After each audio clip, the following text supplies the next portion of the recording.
You've probably heard a lot of old pop songs and they sound really, really cool, amazing, pretty effortless. And you try to recreate it, but it just doesn't quite hit in the same way. And so you're stuck wondering, what am I doing wrong? Well, that's the right question to ask because under the hood, there's actually a lot that goes into making these songs. There's a lot that makes them sound effortless. And in this video, I'm going to show you the exact process that I use in all my songs to take them from just a simple idea in my head right through to a finished product. This is the same process that I've used to release one song every 2 weeks for over 2 years. And it's the same process that I used on songs that have been featured in films, racked up millions of streams, and the same process I use with all the artists that I work with as well. So I know that this works, this approach. So let's dive in. There are 3 main components that make up the entire process of taking a song from an idea in your head right through to a finished thing. The first is in the songwriting. In my mind, there are 2 main ways to create emotional movement in your music. The first is chords, harmony. Essentially, you keep the top line the same, but you change what's underneath to evoke a different feeling. A great example of this would be Adele, Someone Like You. If you listen to the verse, she's pretty much singing the exact same melody, but it's the movement of the chords underneath that change the emotional impact. So I've got one of my songs here to demonstrate each of these points in action. I'll play you just the vocal first, and then I'll add the production in so you can hear how it changes how it feels. Save your final breath for me when we both can't walk. Pull you in, tell you that I'd do it all again. So the first 3 lines of that are the same, and then we alter the 4th one. That's also a really popular songwriting tip. Great way to add repetitiveness, but also variation at the same time so it doesn't get too boring. Now with the full production. Save your final breath for me when we both can't walk. Pull you in, tell you that I'd do it all again. If we didn't have that descending chord pattern, it would probably sound quite boring. The second way to create emotional impact is to evolve the top line melody itself. If you have one chord, maybe you stay on one chord, or maybe you've got a static loop, then you evolve the top line to evolve the song. This is really great if you find a really cool loop. Maybe you don't play instruments yourself and you only have a loop to work with. You can rely on the melodies that you sing to completely change the vibe and the feeling. A great example of a song that does this is Royals by Lorde. It's essentially harmonically barren, right? There's basically no harmony in it, but her top line is constantly evolving, and the top line is the thing that defines each section of the song. So if she can do that with barely any harmony, you can probably do it with a simple 8-bar loop. I've got an example of this in the verse of the same song here. I've got these guitar chords that play.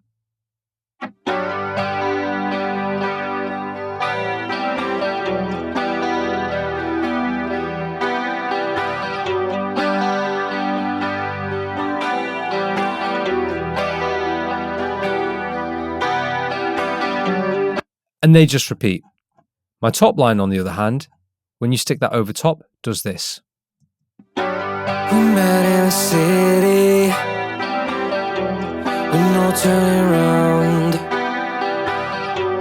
A couple of misfits trying to find their way somehow. So you can see that every single line in the verse here is different. So that is happening at quite a granular level there. You can step back and do it for individual sections instead, so it's a bit more on the macro scale. But yeah, you can really dive in and create some interesting stuff. For bonus points, you can mix both together. This is a little more advanced, and it's not something I would recommend you do through the entire song. Just here and there, just to create some really cool, fun moments. A great example of a song that does this is Coldplay, Fix You. And then an extreme example would be Bohemian Rhapsody by Queen, which is just a masterclass in writing something new, different parts, but somehow it's still catchy.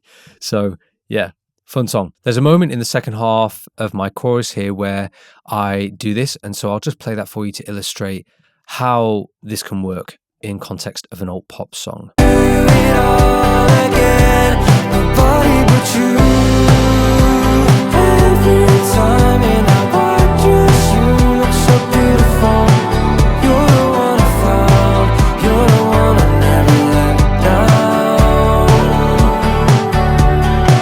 So here, at this point, the melody evolves quite a fair bit. If I just play this on its own here. Nobody but you. Every time in that white dress, you look so beautiful. You're the one I found.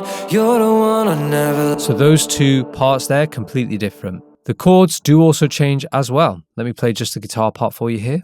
34.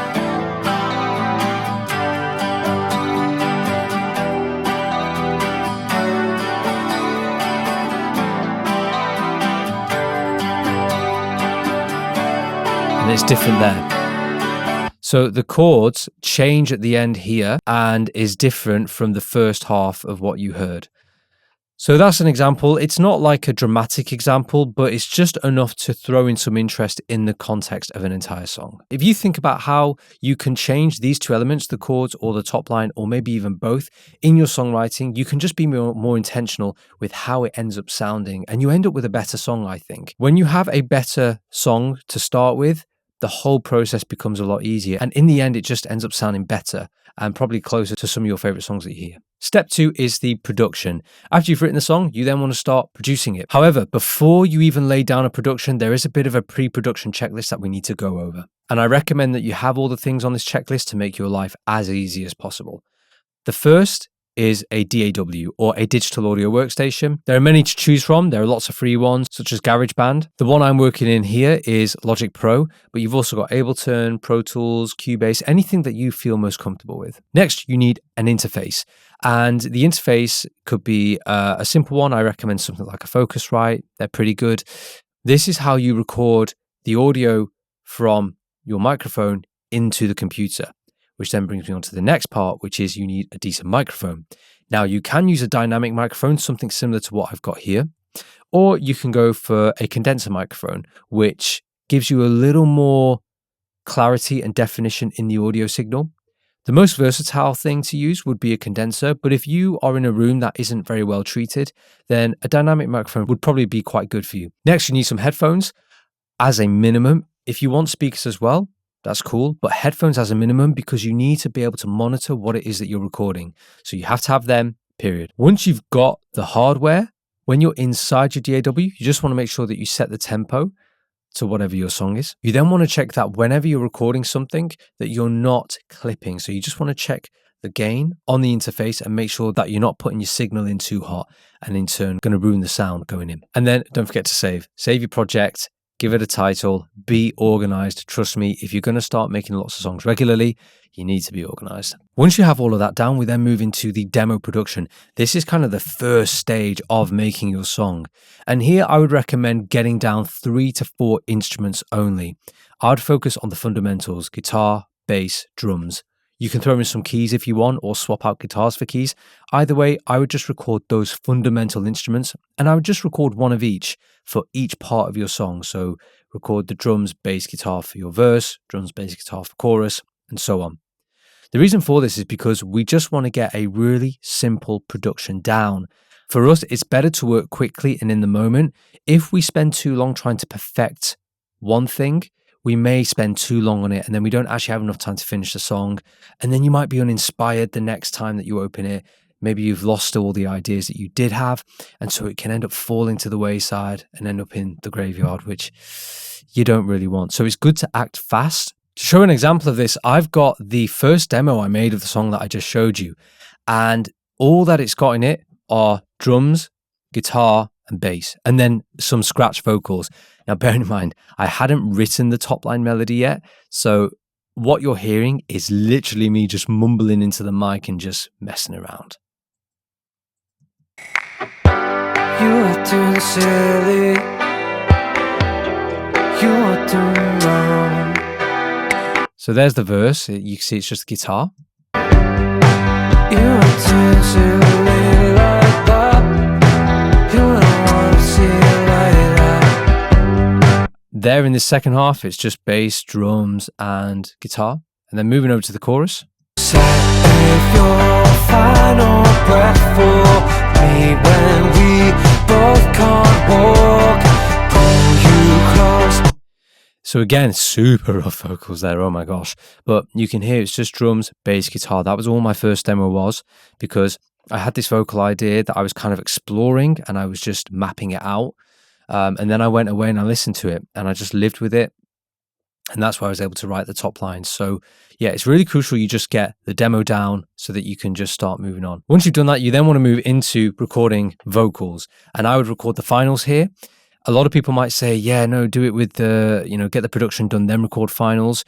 Nah, just save yourself some time. No need to come back to it later. Focus on recording the final vocals now. What you do here is going to dictate what you do later on in the next part of the production. So there are two parts to think about with this. The first is being intentional with your performance. Think about your entrance into notes, think about your cadences, think about your breaths, think about the gaps you're leaving between words. Think about the tone. So are you placing it behind your nose? Is it lower in your neck, right? Is the mouth sort of a bit more closed up? Is it more open to let more resonance come out?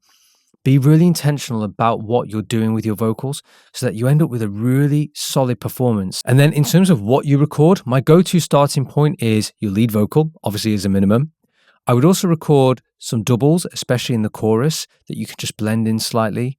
I would record 1 to 2 BVs, no more than that, as a minimum 1 to 2 if the song needs it. I would typically stick them in the chorus, maybe the bridge and the second verse. And then I would record 1 ad-lib track, mainly for the last chorus. By the time you get to the last chorus, it'll be the third time, on average, the second or third time that the listeners heard that same chorus. So adding some ad-libs just adds a nice bit of variation to it. And then once you've done the vocals, we move into the final production. This is where you're going to add your transitions, your effects, and any additional layers that you want to add. Now, the cool thing is, because you would have spent time actually really finessing the vocals, getting them sounding great, you've recorded them nicely, and you've recorded the demo well. So long as you've done those two things well, you'll find that you won't need to add as much as you think. That's what a lot of your favorite songs are doing as well. They're thinking about the vocals in context of the whole song. And so by recording your song this way, you're doing exactly the same thing. That means when you add any extra things, any extra lead lines on the guitar, any extra synths, you're doing it around the vocal that now exists there. So it's really, really cool. You may even find that the vocals carry a lot of the song, so all you need to do is add like an extra 5% just to take the song up to that next level. Once you've done that, you then move into mixing and mastering. Let's start with the mixing. Before you actually start adding any EQs or compressors, you actually just want to make sure that the source material sounds really flipping good. And what I mean by that is you go through and you clean out any unwanted noise. For example, if you've got a gap in the vocal, maybe get rid of it because there'll be a bit of noise floor in there that you don't want in the final production. Maybe there are some things that need some gentle timing. Essentially, what you want to try and do is get the song sounding as good as possible without using plugins. And so balance it. Get a good level, pan things, make them sound cool, and then gentle adjustments of timing, pitch, just to make sure that it all sounds good. Again, this is one of those things that a lot of people miss and don't do. And if you just do this, you'll find that most of the mixing work gets done. I always compare it to painting a wall. Before you even get a brush on it, you have to strip the wallpaper, then you have to fill in any cracks. Once that's dried, you then have to sand it down, then you have to wash it with sugar soap, and then you can maybe think about priming it, and then you can paint it. There are so many steps involved before you do the actual painting, and this is what this is. You want to run through all this before you start painting. Trust me, it just makes a world of difference. Once you move into the main mixing, keep it as simple as possible. There are 3 primary plugins that you should be using. The first is EQ, the second is compression, and the third is saturation. The way that I would use them: with EQ, I would use simple EQ to remove any unwanted frequencies. When it comes to compression, a good ratio would be, say, 4:1 for most scenarios. I would roll with that, and then you can adjust to taste based on what you're after. I would then go for a gain reduction of about 3 to 5 decibels. This is just ballpark. I mean, this is not, I'm just trying to throw out some very basic starting points for you here, but you need to use your ears really and really pay attention to what the song actually needs. After that point, I would then use saturation. Again, more to control peaks, right? Saturation is really great at clipping peaks on transient rich instruments. For example, drums, if you use a clipper on it or some saturation, you get rid of those peaks and it means that you can make the whole thing louder. Once you've shaped your sound, once you've compressed it and saturated it, you can then add on some effects like reverbs and delays. Just be careful not to overdo it. It can make your mix sound washy. it can make it sound drowned out. Be really selective about when and where and how you use the reverbs and delays. Sometimes they're not even audible. Sometimes they're just there for vibe's sake. So just be mindful of that when you are adding them. Always do less than you think. You can always come back and add more if you want. Once you've done the mix, we then move into mastering. I do my mastering in the project. This is my workflow personally. This works really well for me. I used to bounce it out and put it into a separate project, but I found the process to be quite long, drawn out, and yeah, it just took way too long. As a minimum, you just need a limiter. Your mastering is there to take your song and make it competitive in loudness. So put a limiter at the end of your song here, and then increase it until you're getting about 3 to 5 decibels of gain reduction. That is about as simple as I can make it. There's lots to it, but you don't need to worry about that at this stage. What you want to do is just get the volume up without distorting and ruining the song that you've created. Once you've done that, you're still not done. You need to go and listen to your song. You need to go live with it for a little bit. You need to let your ears rest, listen to it in the car, on your speakers, and see if there's anything that sticks out. If there is, jump back in and do a revision. Try and be careful not to get too obsessed with doing too many revisions. You have to remember that the people listening to your music aren't that technically sound. They just hear a song and decide if they like it or not. Can they sing along to it? Which is why I put such a focus on the songwriting aspect, because you can have a bad sounding production or mix, but if the song itself is amazing, you can post demos of it and it would resonate with people. People care more for stories than they do the technical aspect. So don't get caught in that trap. And then that's it. That's the entire process. That is how you take a song from zero all the way through to a release ready record, and then you can distribute it out to all your fans. Give this process a go, see how you get on. If you're actually looking for someone to help you with your music specifically, then check the link in the description. I'm currently taking on some artists over the next few months. I can only work with a set few per month, where I will take your songs and I will make them into full-blown release ready stuff. And we'll go through this process and more to make it the best that it can be. Otherwise, hope you enjoyed the video, and I'll see you in the next one.